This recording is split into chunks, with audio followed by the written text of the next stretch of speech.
آج رمضان کا آخری جمعہ ہے اور ہمارے ہاں اس جمعے کو جمعۃ الوداع کہا جاتا ہے کہ رمضان کا الوداعی جمعہ، اور اسی مناسبت سے اس کے لیے مختلف احکامات بھی ہیں کہ جمعۃ الوداع کے کوئی خاص احکامات ہیں، خاص فضیلت ہے۔ تو میرے بھائی، اللہ کے بندو، اللہ کی بندیوں، یہ جمعۃ الوداع کا جو کنسپٹ ہے یہ شریعت اسلامیہ سے نہیں ملتا۔ قرآن و حدیث کی تعلیمات نہیں ہے کہ رمضان کے آخری جمعے کو جمعۃ الوداع کہا جائے، نہ ہی اس جمعے کی کوئی خاص فضیلت ہے، نہ ہی اس جمعے کے لیے کوئی خاص عمل ہے۔ جتنے لوگ بھی اس جمعے کو خاص فضیلت دیتے ہیں، اس کے لیے خاص عمل اور قضائے عمری نکالتے ہیں، یہ تمام باتیں کتاب و سنت کے مخالف ہیں۔ ہر مسلمان کو یہ بات ہمارے ہاں نہ جانے دین کے نام پر نئی نئی باتیں ہیں، جیسے ابھی 27ویں رات آئے گی، اس کو ہم شب قدر کے طور پر مناتے ہیں۔ میں پہلے بتا چکا کہ شب قدر جو ہے وہ رمضان کے آخری عشرے کی طاق راتوں میں ہوتی ہے اور کسی بھی رات میں ہو سکتی ہے۔ 27ویں رات کو منانا صحیح نہیں ہے۔ اسی طرح یہ جمعۃ الوداع کا جو کنسپٹ ہے میرے بھائی، یہ قرآن و حدیث کے مخالف ہے۔ نبی کریم صلی اللہ علیہ وسلم سے، صحابہ کرام سے، سلف صالحین سے، ائمہ اعظام محدثین سے کوئی ایسی بات ثابت نہیں ہے۔ اسی طرح رمضان المبارک کے آخر پر جو اس کے آخری احکامات ہیں، ان میں سے ایک چیز جو ہے وہ صدقۃ الفطر ہے۔ صدقۃ الفطر ادا کرنا، جس کو ہمارے ہاں فطرانہ کہا جاتا ہے۔ یہ فطرانہ ادا کرنا ہر مسلمان، مرد، عورت، چھوٹا ہو، بڑا ہو، ہر ایک پر فرض ہے، آزاد ہو، غلام ہو، تمام لوگوں پر فرض ہے۔ جناب سیدنا عبداللہ بن عمر رضی اللہ تعالیٰ عنہما فرماتے ہیں، اس فطرانے کے بارے میں جب بھی گفتگو ہوتی ہے تو لوگ بڑی حیرانگی سے سوال بھی کرتے ہیں اور پریشان بھی ہوتے ہیں کہ میں کیا باتیں کر رہا ہوں۔ لیکن میرے بھائی، جو صحیح بات ہے، ہمارے ہاں ایک عجیب سا کنسپٹ ہے کہ ہم یہ فطرانہ نقدی کی صورت میں اور پیسوں کی صورت میں ادا کرتے ہیں۔ ہمارے ہاں گورنمنٹ اعلان کر دیتی ہے کہ اتنے پیسے ہیں اور ہم وہی پیسے جو ہے ادا کر دیتے ہیں۔ میرے بھائی، یہ غلط ہے۔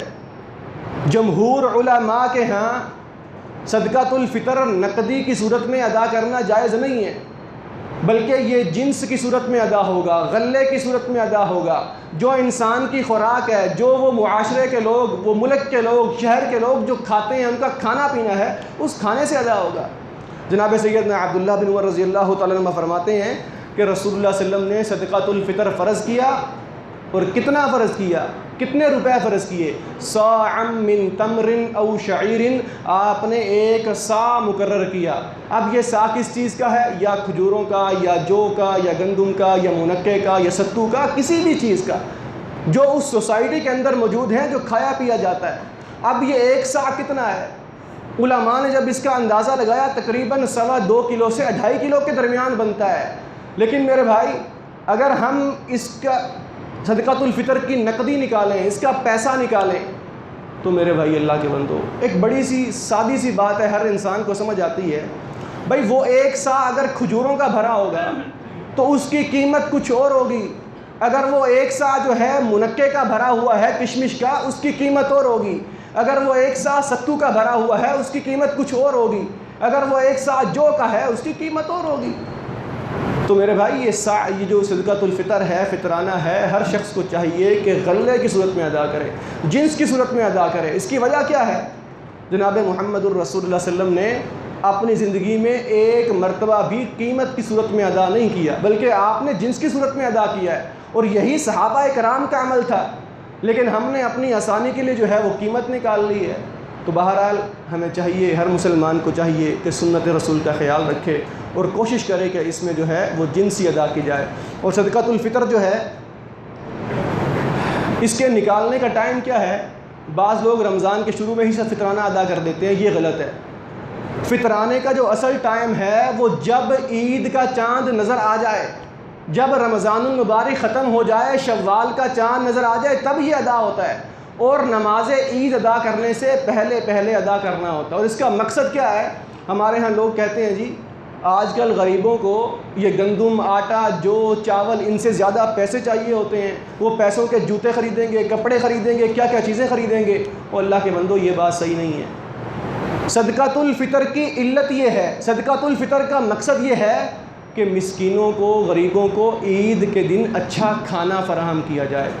تاکہ کوئی بھی دن جو ہے، کوئی بھی شخص جو ہے وہ عید کے دن بھوکا نہ رہے، تمام مسلمانوں کو اچھا کھانا ملے۔ اور جو لوگ باتیں کرتے ہیں بڑی بڑی کہ ہم قربانیوں میں اتنے مہنگے جانور تقسیم کرتے ہیں، ہم حج میں جو اتنا مہنگا حج کرتے ہیں اس کے بجائے غریبوں کو دیں، اصل میں ہم لوگ جو ہے نا دین اسلام کے احکامات کو دائیں بائیں ملا دیتے ہیں، گٹ مٹ کر دیتے ہیں۔ اور جو دین اسلام نے زکوٰۃ کا فریضہ مقرر کیا ہے وہ زکوٰۃ کس لیے ہے؟ غریبوں کو دیں، وہ اس سے کپڑے بھی خریدیں، وہ اس سے جوتے بھی خریدیں، اپنے علاج بھی کروائیں، لوگ قرض بھی ادا کریں، قیدیوں کو چھڑوائیں بھی صحیح، لیکن جو فطرانہ ہے اس کا مقصد کپڑے نہیں ہیں، جوتے نہیں ہیں، اس کا مقصد یہ ہے کہ غریبوں کو عید کے دن اچھا اور عمدہ کھانا میسر آ سکے۔